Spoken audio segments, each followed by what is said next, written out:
Alright guys, on today's video I am going to show you finally how to bleed brakes. This is the way that I do it.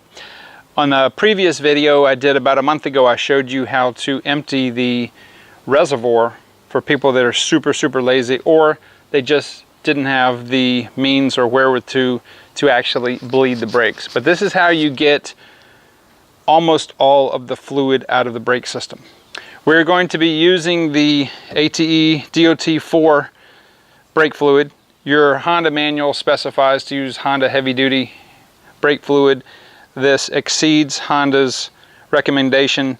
It has a really nice boil point. Actually, that's French, and the boiling point is, the wet boiling point is 386 degrees Fahrenheit. That's very good. We're going to use some 3M silicone paste. This is designed for brake systems. I want to show you how we do that so we don't get air back in the system. There's no possibility to get any air back in the system. That most people, a little trick most people don't even think about. We're going to use our funnel to put the brake fluid in the reservoir, and I've got a bottle. This is an ocean spray bottle I made probably back in, I don't know, the early 1990s. I'm going to use a piece of vacuum line that fits the brake bleeder nipple, and I just drilled a hole in it. This has done hundreds and hundreds of brake jobs, so I'm not going to belabor the point. We're going to get right to it. And you guys just make sure that if you're going to do this, I have the wheel off of the car so I can show you, so it's easier to film. You do not have, at least on a Honda, you do not have to remove the wheel. But if you're going to jack the car up, please put it on jack stands. You couldn't just put it on ramps. However you want to do it, just be safe. Let's get to it. Alright, so I'm going to be using the evacuator that I showed you guys that I use to do fluid evacuations. You can use a turkey baster if you want, that's perfectly fine. So I'm going to remove the cap, place that aside, and I'm just going to start removing the fluid. There is a strainer in here that I'm also going to remove. Also keep in mind that brake fluid is corrosive and it will harm the paint if you get it on there. Remove it immediately. You can use some of the Wolfgang Uber rinseless wash on a microfiber or soap and water. Okay, so once that's completely emptied, I'm done with the evacuator. I want to show you guys something very important. Please do not use a shop towel to wipe the inside of the strainer or the inside of the cap. And the reason is, hopefully the camera is picking this up, there's lint, red lint on there.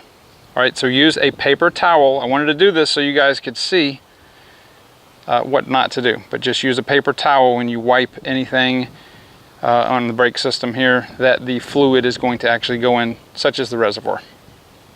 Next, we're going to refill the reservoir. I've already cleaned around the threads right here. I'm going to remove the rubber dust cap. This will fit a 10mm wrench or socket or brake bleeder wrench. I make sure to only use a 6-point so that it grips all sides instead of a 12-point.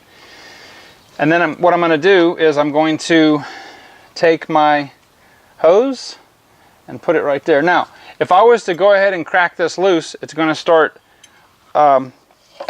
having some brake fluid come out. But what I want to do, which is what I do differently, is I'm going to take some of this silicone paste and I'm going to put it around the threads.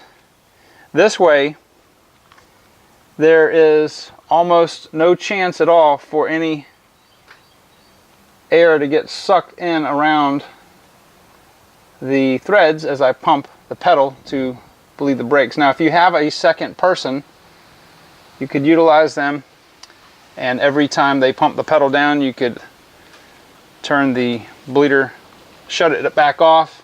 You can still get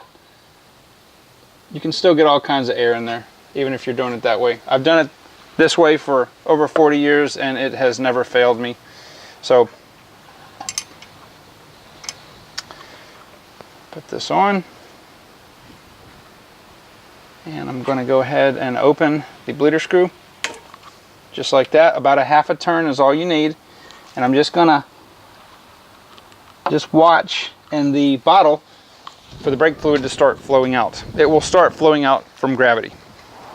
All right, you can see the brake fluid flowing out right now into the bottle. The reason I do this first is so that the hose fills up completely with fluid, and when I go to pump the pedal, which will speed this up, it will not allow any air to come back in the system.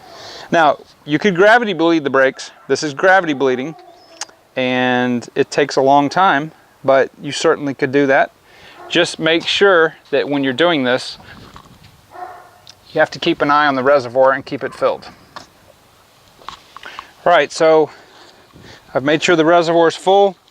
I'm going to go ahead and pump the brakes very slowly, about 10 times.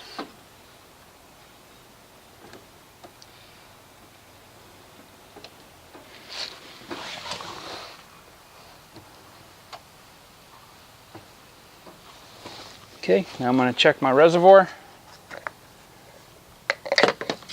and it's down more than half, so I'm going to go ahead and refill the reservoir. At this point, I'm also going to tighten the nipple back up. Make sure not to over tighten, it just needs to be snug. Alright, so after I've refilled the reservoir, I'm going to remove the bleeder hose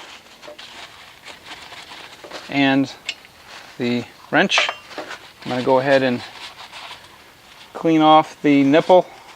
This is actually the bleeder nipple. And then I'm going to return the dust cap to the front, and I'm done with this side. So I'm going to move around to each wheel, and I'm going to show you guys, I don't need to show you how to do the other side, but I will show you one of the rear ones when I get to that. Alright, so I've got both of the front wheels bled. I'm going to do the rear, and I'm going to remove, just like I did before, the dust cap off the bleeder nipple. I'm going to place the wrench on here, and we will loosen it just like that. Now there will always be some air initially come out. You'll see some bubbles, but that is just because of the air in the line. Gravity bleeding is a great way to do brakes. It's not the only way, but as you can see, there's some bubbles coming up, and I'm just going to let this sit here for a couple of minutes before I'm going to give, since this line is further away from the reservoir, I'm probably going to do about 20 to 25 depressions on the brake pedal on each side. Now there's different schools of thought about you should start from the furthest caliper. Some manuals say start from the nearest. Just get it done. All right, now again, as I said in the front of the video, this will probably get out 95% of the fluid. There is some fluid in the ABS module that we will not be able to get out. That usually requires a diagnostic scan tool to activate the ABS to bleed it, and it's just not something that's in the scope of most people. But if you do this is what I've been doing on my Jetta for 20 years, and every car I've ever had, I've never had to, as long as I've had it and maintained the brakes, I've never had to do any sort of caliper replacement or anything like that due to corrosion from the brakes. So after this is done, we'll be back. Alright guys, after you have completed all 4 wheels of bleeding your brakes, you should have a nice, stiff, firm pedal. Whether you have the car off and on, you're going to have some power boost, but the pedal feels really, really, really good. So this procedure I do once a year on pretty much all my vehicles. It's not hard to do. It literally takes under an hour to do. I don't know how much a shop would charge because I've never had a shop do it. I've always done my own, anything have to do with brakes. So if you feel that you have the skills, I would say this is 2 out of a 5, then, you know, by all means try it. I'll put a link down in Amazon to where I got the DOT4 brake fluid and also the 3M silicone paste. That really does help. If you've got calipers that have a lot of rust on the bleeder nipple, sometimes that helps to seal it. But on one of the wheels I was having a little bit of trouble because the brake bleeder nipple was moving around and it was letting air in, so I just put extra amount of silicone paste around there and it sealed the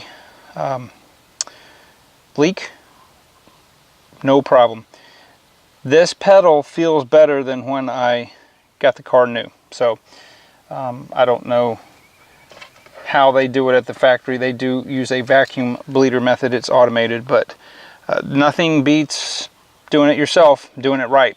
So guys, I appreciate your viewership. If this video was helpful, if you have any comments, if you'd like to see any more mechanical type videos, just leave me a comment. If you haven't subscribed, please do so, and I will see you on the next video.